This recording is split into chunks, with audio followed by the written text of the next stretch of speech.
guys, so today's video is another voiceover, but it's all going to be about how to start training and training in different styles. Because when I first started, I really had no idea. Like, I thought weightlifting was just for bodybuilders. I thought I was going to look like a bodybuilder. I had no idea what calisthenics was. For me, it was basically what acrobats did, and that I would never ever be able to do anything like that. So yeah, that's kind of what this video is about. It's going to go into a few of the different types of training that I do, its benefits, and also how you can get immersed into that world of training.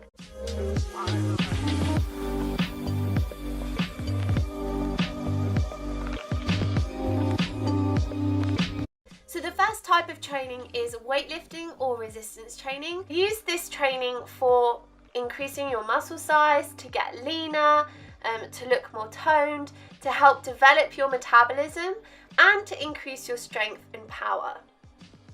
The first thing to do is, when you go to the gym, you'll always notice that people are doing lots of different types of exercises. It kind of looks a bit overwhelming, but I would recommend going onto an exercise database to see the types of exercises that you can do for different body parts. Bodybuilding.com is great because it has so many different exercises that you can do that can work for you as well. Once you start doing weightlifting, you'll realize that there's lots of different types of weightlifting, but I usually categorize them into like major compound exercises and then more free weights and machines. So the compound exercises are exercises that target more than one muscle group. So things like squats, deadlifts, bench press. These are kind of your core exercises. I always do squats, I always do deadlifts. I try to do bench press, but not as often as the two before. But what's really, really important is to work on technique. So the first thing to do is always to practice your technique with really low weight or your body weight to make the move feel natural.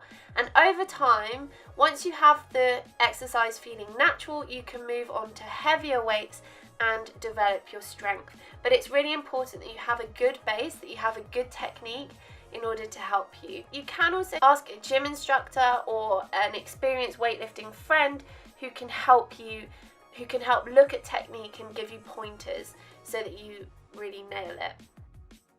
And then there's free weights and machines. So these usually isolate your muscles, so you're only going to be working like your bicep, for example, or your tricep, and you target a smaller group of muscles with each exercise. So in both cases, start really nice and light and move through around 10 to 15 reps per set. So what you want to focus on is actually your mind-muscle connection. That's being able to flex a particular muscle and put tension through each one. So, for example, someone with good mind-muscle connection in their chest can make each pec flex. If you're a beginner, you'll probably have mind-muscle connection with your biceps, but less so in individual pecs or your individual glutes or your lats probably. So those are things to work on, and that just comes with doing the exercise with light weights and just focusing on doing it with the correct form. It's also worth noting when you start weightlifting that everything will feel really strange because your muscles aren't used to working that way. So when you're doing something, you might look around and be like, oh, am I doing this right? And you probably are, but it just feels completely new, and it just takes getting used to. So in the first month or so, just get used to doing low weight, working on the right technique, and understanding the form in each exercise. And basically just doing the proper way of going through the motions, that you aren't using momentum and you're not putting strains on your other muscles or your joints.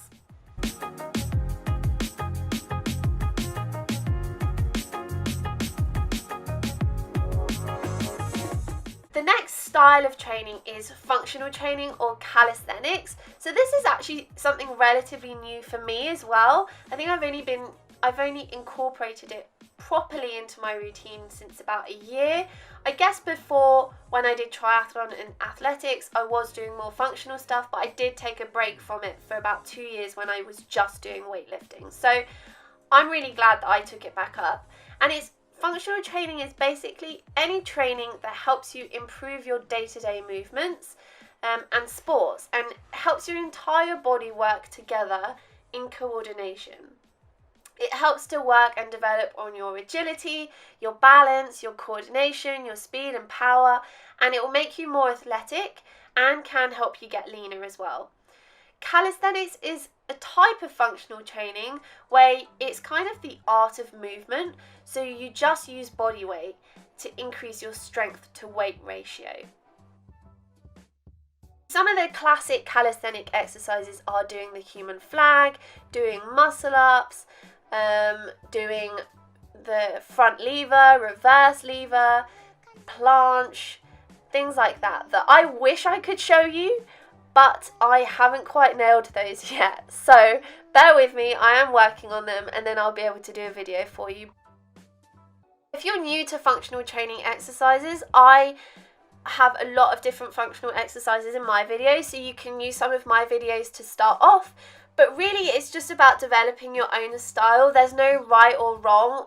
It's really kind of a freestyle movement that I really enjoy. So start by looking at some of my previous videos, look at other people's training videos, and then just work your way through those, and you can start to develop something you like. Some of my favourite ones which I've shown in the past are like sled pushes, tyre flips, hurdle jumps, bounds, box jumps. All of these things I absolutely love. So yeah, it's just about finding those exercises and then just incorporating them in your own training.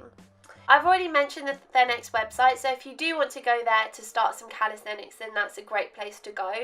In terms of functional training, the biggest thing I'd say is to start small. So a few of you have said to me, like, I don't even know how I would do a box jump because I'd probably just fall over, and that's okay. Start without a box. Start without a box and just jump. That's all you need to do.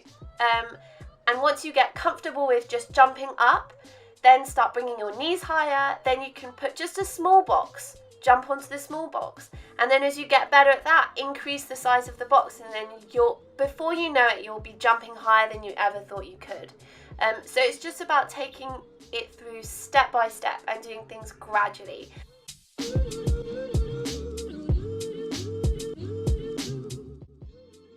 And the last three are to do with cardio. So I'm going to talk about medium intensity, low intensity and high intensity. Medium intensity is the type of cardio that works your cardiovascular system. So the kind where you go out for a run. So a 20 to 40 minute run, which develops your stamina, your muscular endurance and your body's efficiency at carrying oxygen around your body. So what we would consider fitness. You want to work at about 7 out of 10 effort level, or 70% of your maximum heart rate. Lots of great ways to develop your cardio are running, swimming, cycling, rowing, dancing, basically anything where you can work at 70% of your maximum heart rate. So it really can be anything. It's something where you just continue for 20 to 40 minutes at that pace or at that speed or at that intensity. Low intensity is where you are working, or low intensity steady state is where you're maintaining an effort level where you can consistently hold a conversation. Here you'll be working about 4 out of 10. So it's great because it complements weightlifting. LIST typically is in like your fat burning zone, so you don't really burn that much of your muscle away. So it means that you can keep all of your strength and power and still burn fat. It's best when it lasts from around 15 minutes to an hour, and some good examples of LIST can be some walking, very light jogging, stair climber is good, some light swimming, even like walking through a city or sightseeing can be really great low intensity. And then the other extreme is high intensity interval training. So this is great because it's a really time efficient way of burning lots of calories and burning fat. I use it often because it only takes, or for me, it only takes about 7 to 15 minutes, and you keep burning calories after you've finished your session. I would start very simple when doing high intensity. So pick one exercise, and that can be running, rowing, again, swimming or cycling, something that's easy to start and stop, so you can keep pausing straight away and then starting straight away again. So the idea is to change from a point where you're at complete rest to one where you're all out effort that you can only maintain for about 20 to 30 seconds. If you're starting out, aim for 30 to 50 seconds complete rest, where you completely open up your chest, take in really slow, deep breaths to try and fill your lungs and get all of the oxygen going back in. This will help you feel a little bit more rested and recovered ahead of your next flat out exercise or sprint or whatever you choose to do. The goal for high intensity is to be incapable of going beyond 15 to 20 minutes.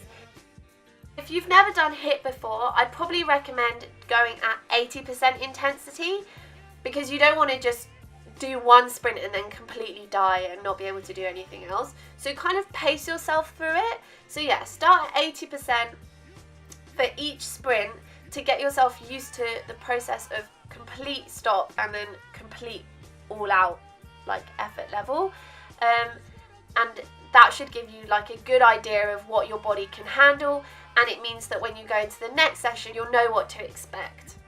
That's the end of the video. I hope you enjoyed it. Please give me a big thumbs up if you did. Let me know what you thought in the comment section, and hit the subscribe button if you want to see more. Thanks so much, guys. Bye.